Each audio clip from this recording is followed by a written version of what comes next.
भारत माता की जय श्री राम जय श्री राम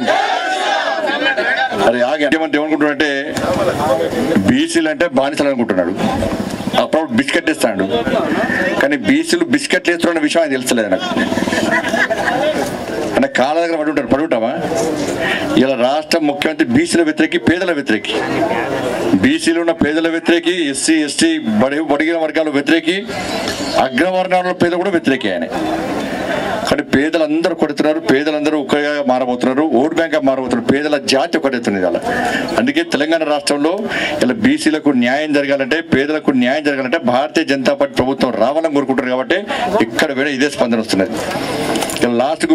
బీసీల ఆత్మ గౌరవ భవనాలను తీసుకుపోయి గాడి దాకట్టు పెట్టింది కదా ముందర పెట్టి తీసుకుపోయి ఇలా బీసీలు పేదలందరూ ఏమనుకున్నారు మాకు డబుల్ బెడ్రూమ్ కావాలి అనుకున్నారు నిలువ నిలలేదు మాకు ఇల్లు కావాలనుకున్నారు అందుకే మోడీ గారు ప్రధానమంత్రి ఆవాస్ యోజన కింద డబుల్ బెడ్రూమ్ నిర్మాణం చేస్తా ఇల్లు కట్టిస్తా అంటే ఇలా డబుల్ బెడ్రూమ్ పేరుతోని ఇలా మోసం చేసే ప్రయత్నం చేస్తే పేదోళ్ళందరూ డబుల్ బెడ్రూమ్ కావాలంటారని భయపడి వాళ్ళ దృష్టి మళ్లించడానికి ఇలా కురసంగా న్యాయాన్ని చెప్పి ఆ తెలంగాణ తల్లి రోధిస్తున్నది గాండిస్తున్నది గర్జిస్తున్నది ఆవేదనతో ఉంటుంది కాబట్టి ఈ మూర్ఖుని చేతుల నుంచి తెలంగాణ తల్లిని బంధ విముక్తి చేయడానికి భారతీయ జనతా పార్టీ చేపట్టే ఈ ప్రజాస్వామ్య తెలంగాణ నిర్మాణం కోసం మలిదశ ఉద్యమాన్ని ప్రారంభించింది కాబట్టి ఆ ఉద్యమంలో మీరందరూ భాగస్వామ్యంగా చెప్పి మీ అందరికీ సవినయంగా విజ్ఞప్తి చేస్తూ 80% భారతీయ జనతా పార్టీ ఈ ఆత్మ గౌరవ భవనాలు నిర్మించబడి కూడా ముఖ్యమంత్రి నిద్ర ఓనియం మేము నిద్ర ఓడిన విషయాన్ని స్పష్టం చేస్తూ ముఖ్యమంత్రికి చిత్తశుద్ధి ఉంటే నియతుంటే పేదల పట్ల ప్రేమ ఉంటే అభిమానం ఉంటే వెంటనే ఇక్కడ ఆత్మ గౌరవ భవనాలు వెంటనే ప్రారంభించాలని చెప్పి భారతీయ జనతా పార్టీ డిమాండ్ చేస్తున్నది అందరికీ నమస్కారం భారత్ మాతాకి జై శ్రీరామ్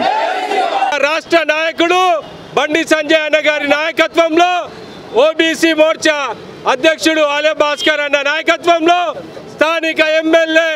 మాజీ ఎమ్మెల్యే ఎన్వీఎస్ ప్రభాకర్ అన్న నాయకత్వంలో ఉప్పల్ అధ్యక్షుడు బీజేపీ దేవేందర్ రెడ్డి గారి నాయకత్వంలో మరి స్థానికంగా ఉన్న గొర్గ కృష్ణన్న గారు కానీ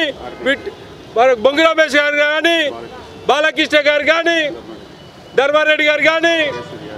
యేసూరి యాదవ్ గారు కానీ మరి రేవెల్లు రాజు గారు కానీ విఠల్ గారు కానీ ఇట్లా మన మహిళా మోర్చా అధ్యక్షురాలు శిల్పారెడ్డి గారు కానీ ప్రతి ఒక్కరు వచ్చి ఈ బహుజనుల కోసము మేము కూడా ఉన్నాము స్థలాలు కేటాయించిన దగ్గర